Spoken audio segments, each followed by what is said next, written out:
What's up, my fellow Youpreneurs, and welcome to this month's Chit Chat with my very good friend Joe Pulizzi. How are you, man? I'm doing fine. I'm wearing orange. I know. In honor. I feel the love.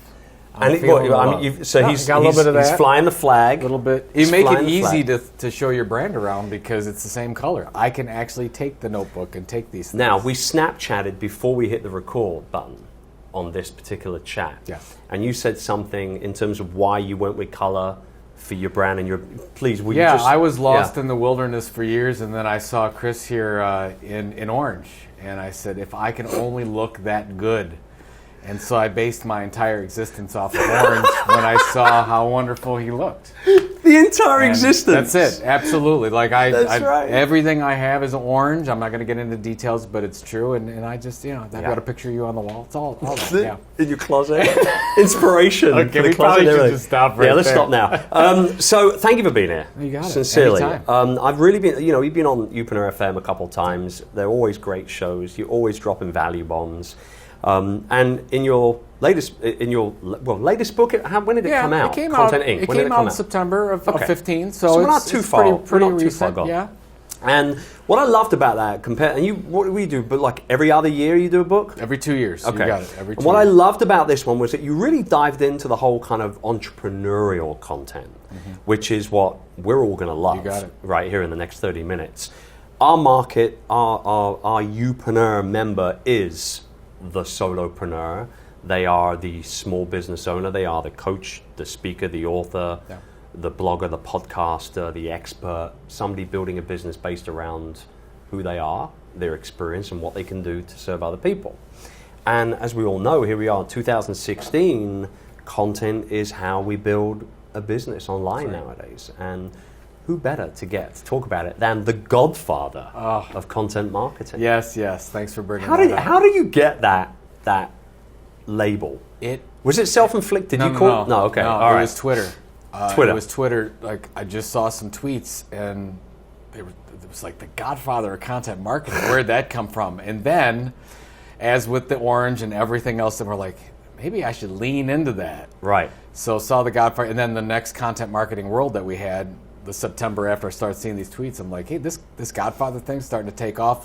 So I came out as the godfather of content marketing, Joe Pulizzi, and it's stuck. And that's has the orange suits, the orange shoes, the orange socks, the orange watch, orange everything. Well, I mean, and we'll talk about this, but there's a lot of clutter out there. So how are you gonna cut through that clutter? Yeah. Whatever it takes. Yeah. With the content, of course, but if people recognize you through a color or through something that you like or something that they're passionate about, whatever, you want to focus on that, because in the past we wanted to be similar to everybody else, and now we want to be different. Yep. And I think that's how we're going to be with what's going on with Snapchat and with podcasting and everything, all the opportunities we get to be different. You have to embrace that and really just go head first into it.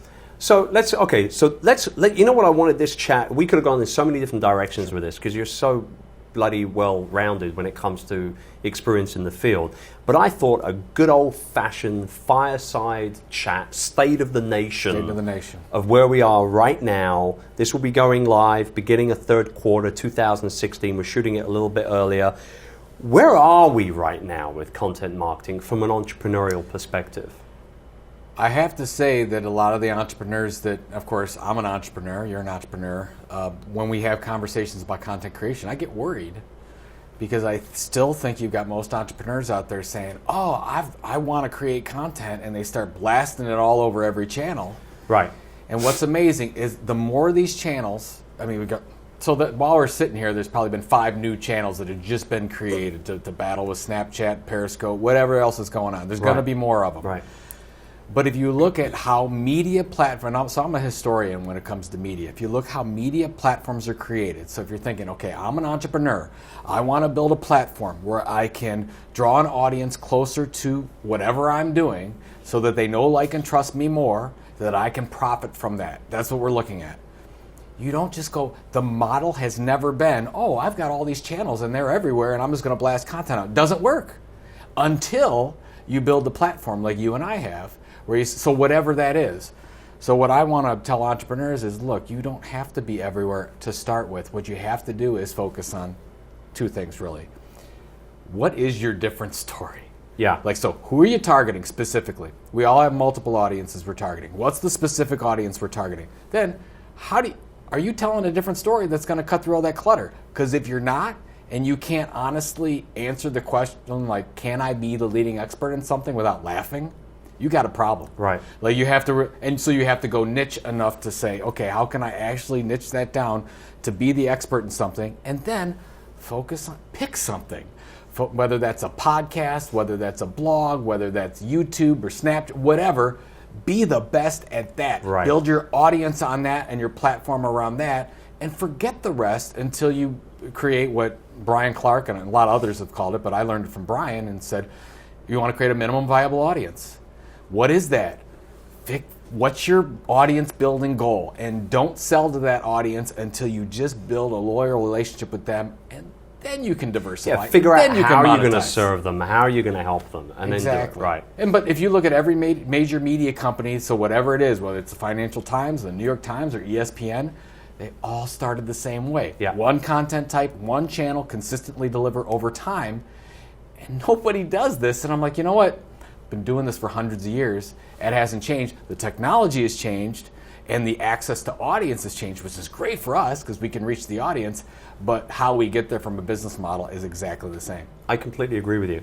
I mean, that's why, for example, when Periscope came out last year, everybody went goo-goo over it. I kind of sat back for a bit. And I love video. I've always had no problems getting in front of camera, obviously, guys, and being on stage, obviously, and all that sort of stuff. So I was quite happy.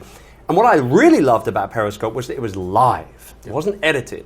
It was unrelentlessly horrible for people if they couldn't ad-lib, if they didn't have a personality, and they couldn't deliver valuable content in a viable fashion, right, for people to be able to consume.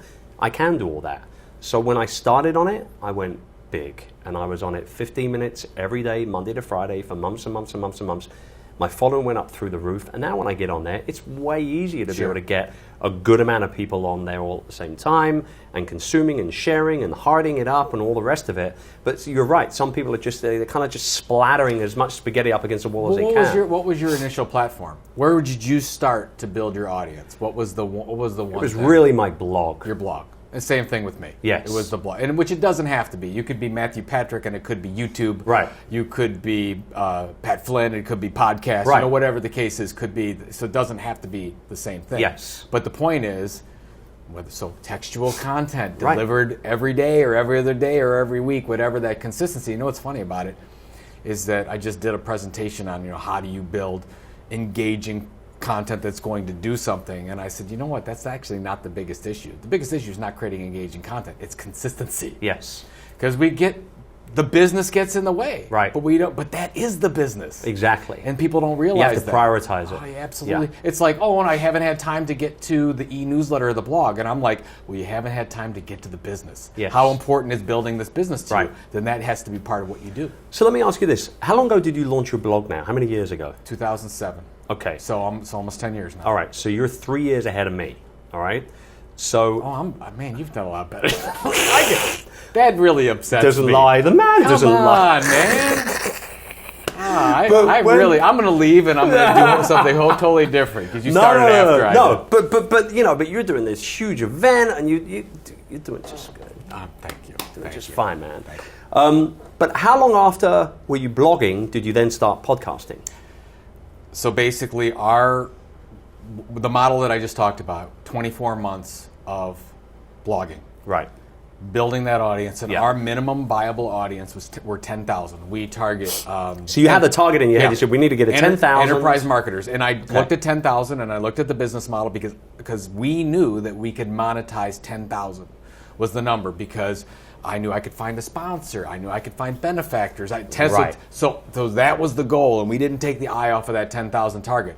Then, like every great media company, then you diversify. So how did we diversify? We launched Content Marketing World, an in-person event. We launched Chief Content Officer, a print magazine, every other month print magazine. Yep.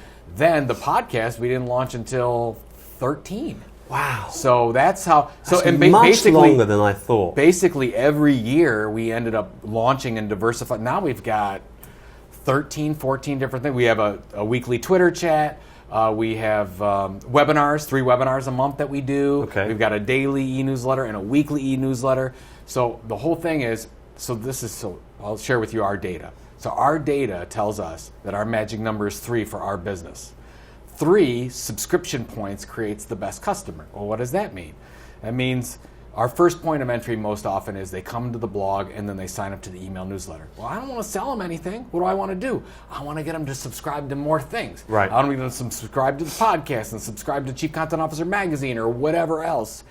And I get them to 3. So 3, they know, like, and trust us by that point.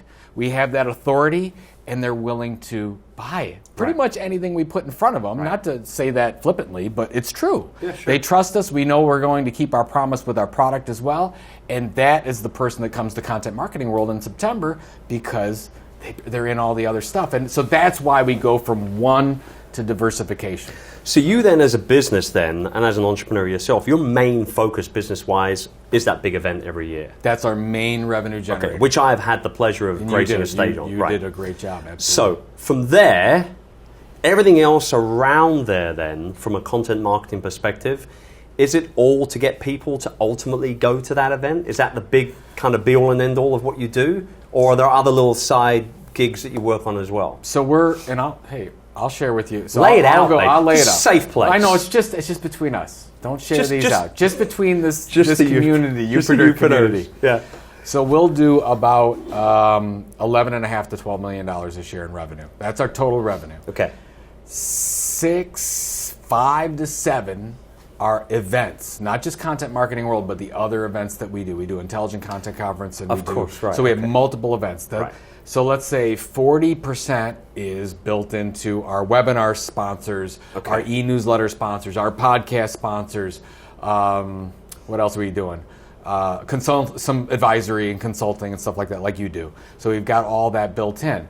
Now, everyone on the team knows that in order for us to be successful, we point to Content Marketing World. Now, if we all are on the same point and say, we want to create the best attendee experience at Content Marketing World, and we want somebody that signs up for the e-newsletter or goes to the Twitter chat, which, by the way, we do a weekly Twitter chat. 75% of the regular people on the Twitter chat come to Content Marketing World. That's huge. It's awesome. It works huge. really well. Everybody's talking about, and now And we'll they start. spread it, Let's and it start works. breaking things down a little bit.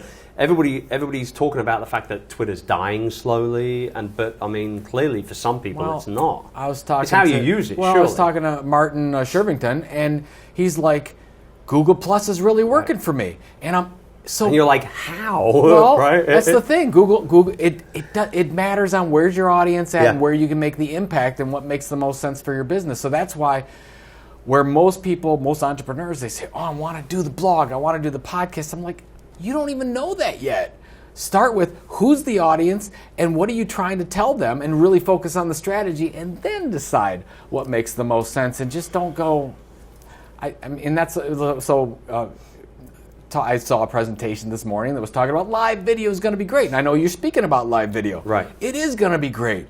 But I don't want to hear that until I know what the heck the strategy is and what it's going to do for my business and what's going to do for me as an entrepreneur and us as an organization.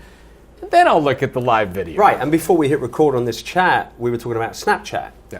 How, everyone's going crazy on Snapchat, and you're like, it's another thing, for me to get involved with. And if I start with that, I've got to let something else go, because there's only so many hours in the day, right? Well, let's look at our content marketing research we do every year. The average small business, less than 50 employees, has about 8 to 10 different ways they communicate with their core audience. So think about that. That sounds like an awful lot It well, is in itself. So it's too many. Yeah. So when we go in and we'll do content marketing consultation, they're thinking, I have to do more, and they come out of it thinking, oh, I need to do less. Oh, I need to be. So what we've become is a jack of all trades, master of none. It makes no impact on the business to communicate with them in 8 to 10 different ways. Right. What I want is pick the 3.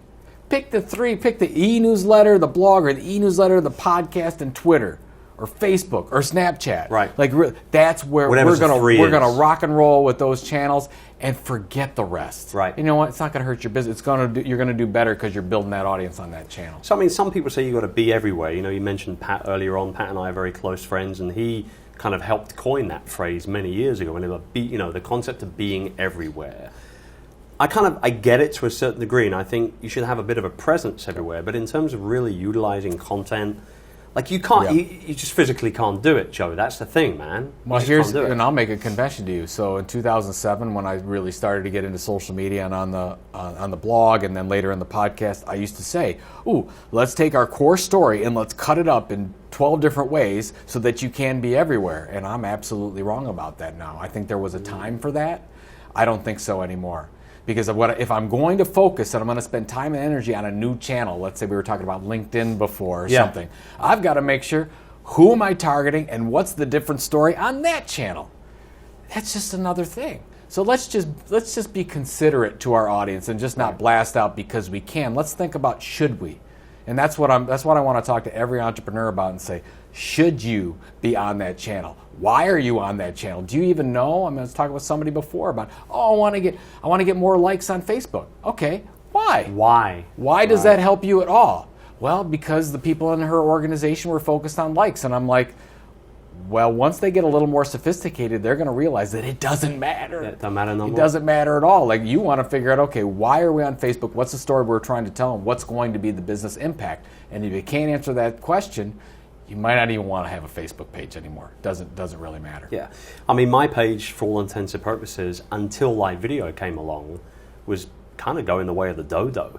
But with live video, my audience is used to seeing me doing video, both on YouTube and both via Periscope, that they're kind of like now starting to engage a little bit more on the Facebook Live side of things. But until then, Joe, I was lucky if I got any kind of real interaction on anything that I posted on my page.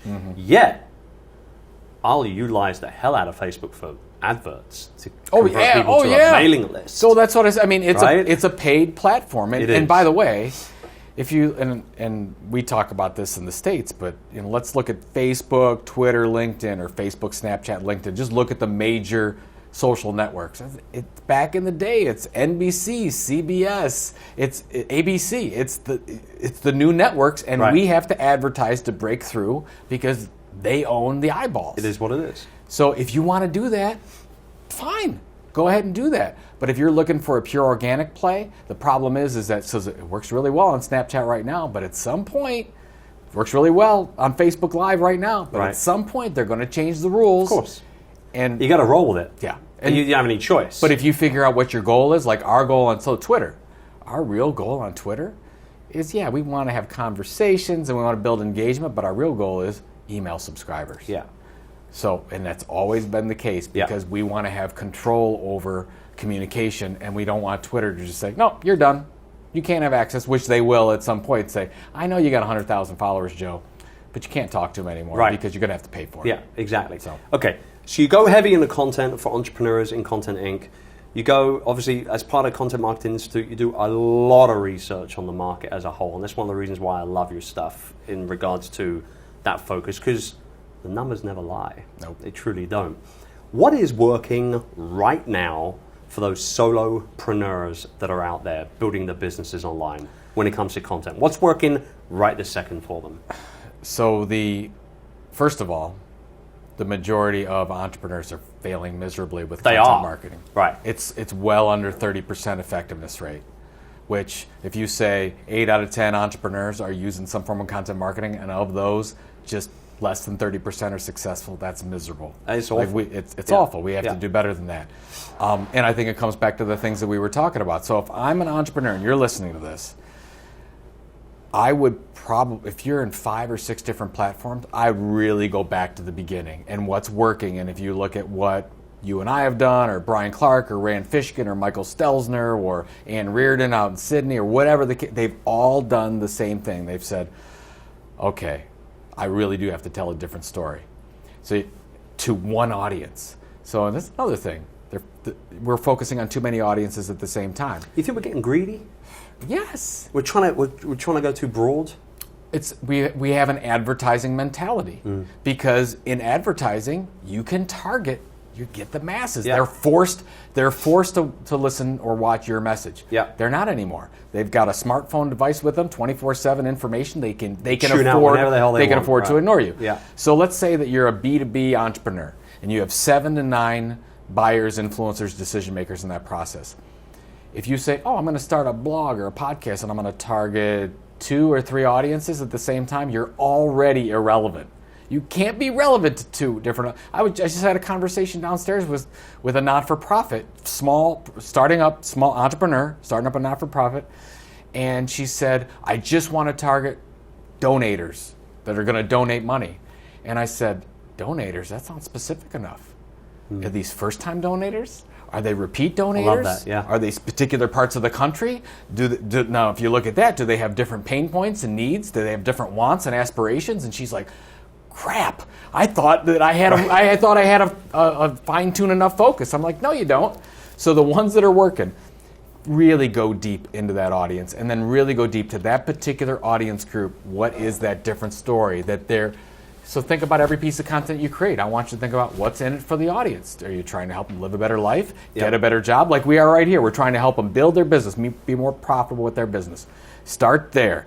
Get that strategy done, and then make a decision and say, instead of doing the podcast, the blog, the Snapchat, and whatever, pick one. Right. And you know what? You might pick wrong, but it's already not working for you. Right. So pick the one that you think is going to work with the research you have in front of you. Go all in, and the odds are, if you look at all the research that we talk about in the book, the ones that go all in win and make it because they're so focused on that particular audience and that particular channel. How important, one of the things that we talk about, and you guys tuning in, you know that we're always harping on about this inside of the forums, is the long game to building your business, particularly a business based around a personal brand. It's important. How important is the long game in terms of a mindset when it comes to your content? Well, it's the consistency part. Yeah. It's a marathon and not a sprint. You and I have talked about this before. So we look at all the entrepreneurs that we looked at, startups in the book, and all the research we did. From start to significant monetization of that average 15 to 18 months. Now you might say, well, that's not bad. Or you might say, that's a long time. Yeah. The point is, if you don't have a timetable that's over 12 months, I'd say go do something else. Go interrupt. Go buy advertising. Got to have the runway. Go whatever the case. But so if you're patient, so 15 to 18 months. Now here's the payoff. If you can last, and you can be the one out there to say, I'm going to give it 15 to 18 months or 2 years, like I gave it 2 years. Because if I would have waited 16 months, I'd have been a failure. I'd be working for somebody else right now. But I waited, and it was just a 3-month period between what I thought was failure and extreme success. That's Crazy. how quickly it could happen. Crazy. Generally, it was that 24-month mark. Now, how many times did you doubt yourself in that 16 months prior to? Every day. Every day.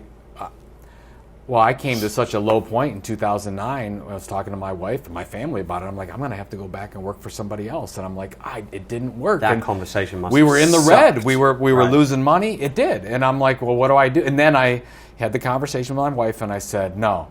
I said, this is it. Let's pivot the product a little bit as we go. Let's just focus on the audience and its needs. We'll relaunch a new product when we really build that relationship. And the Content Marketing Institute was born, and it just took off, and it changed everything. But it was that timetable. So you have to be. Now, what's the payoff? Content Inc. models grow faster.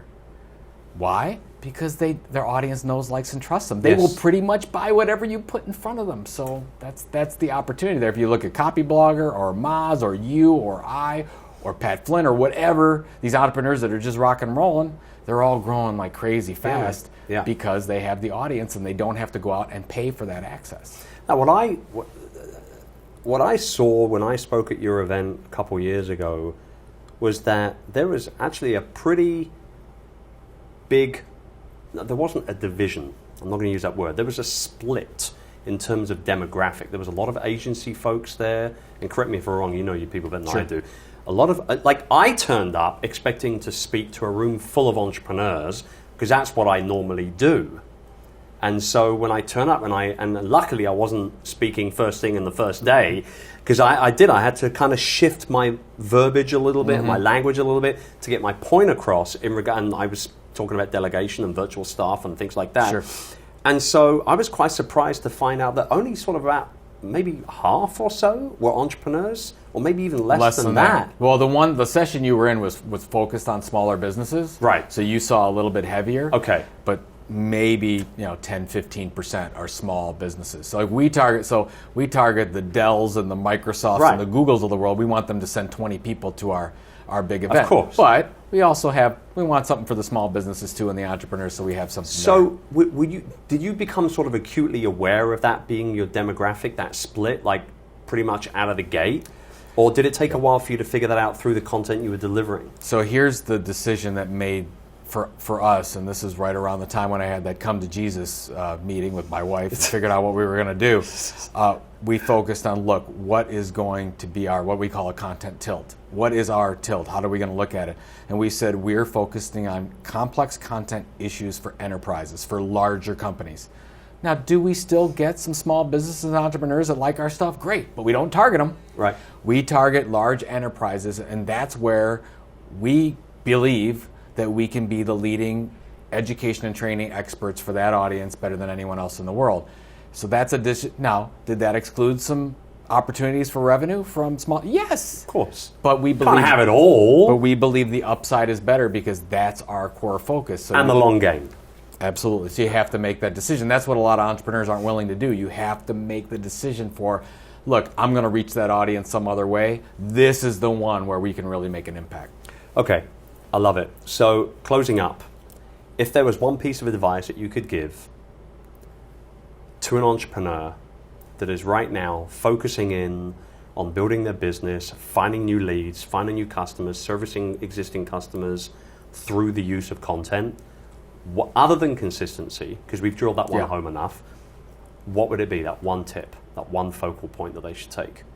I'll answer that, but I want to say something because you and I talked about this before, but I think it's so critical, and especially with these notebooks in front. I believe if you are an entrepreneur and you really believe in this, you have to write down your goals and review them every day.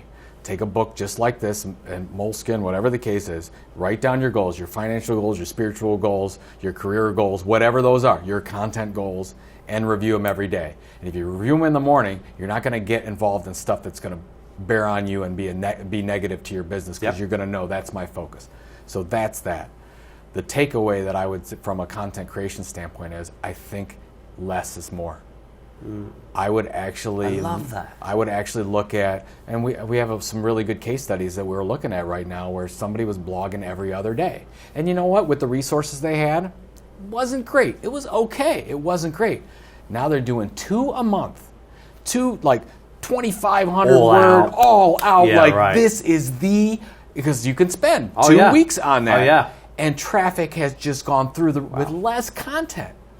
So I guess the point is that if you're going to create content, I want every piece that you create to be the most amazing thing in the world. Well, what can you do with the resources you have to get there? If you're doing daily or you're doing weekly and you say, I can't commit to that time, find a consistency that you can, and probably less means it's going to make more impact to your business.